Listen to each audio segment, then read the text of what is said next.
When I was 23, I gave myself until 30 to make it as an artist. That was a deadline that I'd made in my head. You can waste years trying to build an art career and still feel like you're not getting anywhere. Not because you're lazy, not because your art is terrible even, but because you're doing all the right looking things in the complete wrong order. Posting constantly, making random pieces of artwork, trying to get noticed by the right people, taking cheap commissions that just don't pay anything, copying what seems to be working for one artist but it's just not working for you, waiting for one piece that'll actually finally take your career off. That was me. When I was 23, I gave myself until 30 to make it as an artist. That was a deadline that I'd made in my head. If I had not made it by 30, then maybe I just weren't good enough. Maybe it just weren't realistic. Maybe I just needed to accept this just wasn't going to happen for me. And for a long time, I genuinely felt like I just weren't getting anywhere. It weren't working. I was drawing constantly, posting constantly, working ridiculous hours 24/7, to the point where I was just burning myself out physically and mentally, taking underpaid work, making random art because I thought attention would lead to better opportunities, and still I had very little to show for it. No consistent money, not enough clients, a few bad clients even. I had low confidence in myself, constant comparing to other artists, better artists, and this horrible feeling that everyone was moving forward and I was working harder and harder, but I was just staying in the exact same place. So this video is not going to be about just some vague motivation about just keep going, because honestly that advice just isn't enough and I hate it. You can keep going in the wrong direction for years. But what I want to talk about is the part that I wish I understood earlier. You don't need to build a real art career simply by making more art and hoping somebody notices. You build it by connecting your artwork to positioning, clients, pricing, proof, and value. And that's where I went wrong for years. The first big mistake I made was treating attention like progress. I thought if I could just get more people to see my work, then eventually the opportunities would come. So I made fan art, I followed trends, I posted work because I thought it might perform well.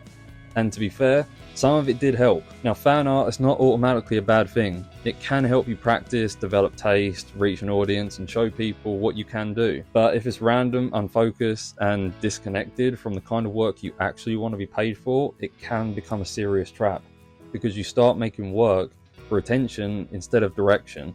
You start asking, well, what will people like, instead of what do you want this work to lead to? Those are very different questions that you should ask. If you want to work with bands, for example, your work should make musicians understand how you could help their release, merch, or visual identity. If you want to work with authors, your work should make them understand how you could create a strong cover, promo piece, or campaign image. If you want galleries, for example, your work should feel like it belongs in a collector's world. But I wasn't always thinking like that. I was just trying to be seen by everyone, and being seen is not the same as being hired. That is the first thing I wish artists would understand. Attention only matters if it points you somewhere. If someone finds your work but they don't know what you do, what you offer, who you help, like what they can buy or why they should hire you, then attention, it does not automatically become income. It just becomes noise. The second mistake I made was undercharging because I was scared to talk about pricing or charge more. I charged too little because I thought any work was better than no work. I told myself it was experience. I told myself it might lead somewhere. I told myself I should just be grateful someone wanted to pay me at all. But a lot of the time I was just training people to see my time, skill and energy as cheap. And when you undercharge for long enough, it doesn't just affect your bank account, it affects your confidence, which it did for me. You start feeling awkward about money. You hesitate when you send a quote. You let clients lead the project instead of leading it yourself. You accept more revisions than you should. You over-deliver because you feel like you have to prove your worth, even the small amount they're paying you for. And then you wonder why you're exhausted. That's just not professionalism. That is survival mode. And I think a lot of artists confuse being busy with building an art career. But being busy with unpaid work is not the same as building something sustainable. Sometimes it just means you have filled your time with work that just keeps you stuck in the same place. The third mistake was waiting to be noticed instead of actively creating opportunities. And this one is uncomfortable because a lot of artists do it. I definitely did it. I thought if work was good enough, the right people would somehow find it. Maybe a client would come across my post, maybe a gallery would discover me, maybe the algorithm would push the right piece and work in my favor, maybe someone important would notice. But waiting to be discovered, it's not a career strategy. It's just being passive and stuck, and it puts all the power outside of you. The moment I started taking things more seriously, I had to stop thinking only like an artist and start thinking more of like someone who's trying to build a business. Who do I want to work with, for example? Where are these people? What do they need? What problems can my work solve for them? What kind of portfolio would make them trust me? These are the questions you've got to ask yourself. What kind of message would actually give them a reason to reply to me in the first place? That doesn't mean becoming fake or corporate by any means. It means taking responsibility for the direction of your career. Because if you never pitch, never build offers, never explain your value, never make it clear what you want to be hired for, then you're relying on pure luck. And luck is not a stable business model. The fourth mistake was thinking like a freelancer who just delivers artwork. That is probably the biggest one and the biggest lesson that I can teach. For years, I thought the job was basically clients ask for artwork, I make the artwork, I send the artwork, then I wait for the next job. But that keeps you just in a completely weak position, because if all you're doing is delivering an image, the client can compare you to every other artist who delivers images, especially when AI is now involved. And there'll always be someone cheaper. There'll always be someone who's faster. There'll always be someone willing to say yes to everything.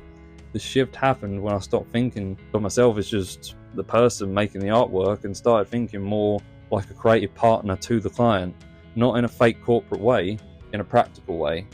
What is the client actually trying to achieve? Why are they hiring me? Are they trying to sell an album, launch a book, build a brand, create merch people actually want to wear, make a campaign that feels more premium for their brand, reach a specific type of audience, create something collectible? When you start thinking like that, the conversation changes completely. You're no longer just selling labor and time, you're helping solve a creative problem. That is where better clients, better projects, and better prices start to become possible. And this is the advice I would give my younger self and younger artists. Stop working as a freelancer who just delivers artwork. Start positioning yourself as an artist, illustrator, or designer who helps clients solve their creative problems. That does not mean pretending to be bigger than what you are.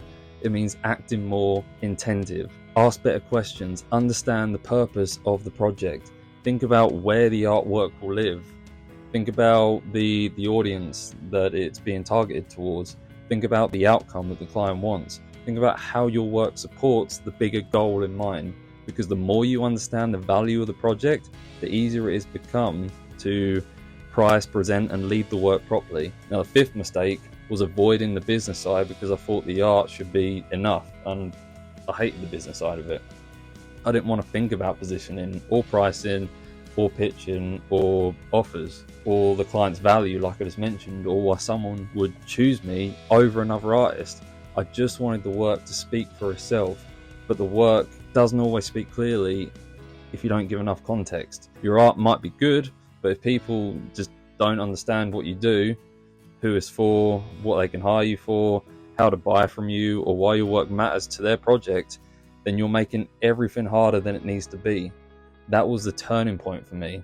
Not one magic moment, but gradually getting serious about the things I had avoided for years. Positioning, pricing, client outreach, galleries, licensed work, selling prints, building a portfolio with more intention geared towards the clients that I wanted, and eventually writing the profitable artist, because I realized so many artists are struggling not because they lack talent. They're struggling because nobody taught them the business structure around the talent. And the frustrating part is, things started to click just after I turned 30. The age I'd given myself as the deadline. I'm now 33 years old at the time of this video, and I can see so much more clearly of what I was doing wrong. I wasn't lazy, I wasn't untalented, I wasn't failing because I didn't care enough. I was failing because I was working incredibly hard on disconnected pieces of a career instead of building a system that actually connected. Artwork, audience, offers, client value, pricing, positioning, sales, those things have to connect to each other in order to work, because if they don't, you end up with a pile of artwork, a stressed out brain, no clear way for the right person to pay you. So if I could go back and talk to myself at 23 years old, I wouldn't just say keep going, because like I said, that advice it's not enough. I'd say stop waiting to be discovered, stop making random work with no commercial direction, stop pricing from fear, stop treating businesses like something separate from being an artist. Focus on that side. Stop acting like a freelancer who just completes tasks and delivers images. Start positioning yourself as someone who helps people create better outcomes. And no, you do not need to have everything figured out today. You do not need the perfect style. You don't need the perfect portfolio website. You don't need the perfect audience that always engages. You don't need the perfect plan. But you do need to stop confusing movement with progress. Posting more isn't always progress. Taking more cheap work isn't always progress. Making more random art isn't always progress.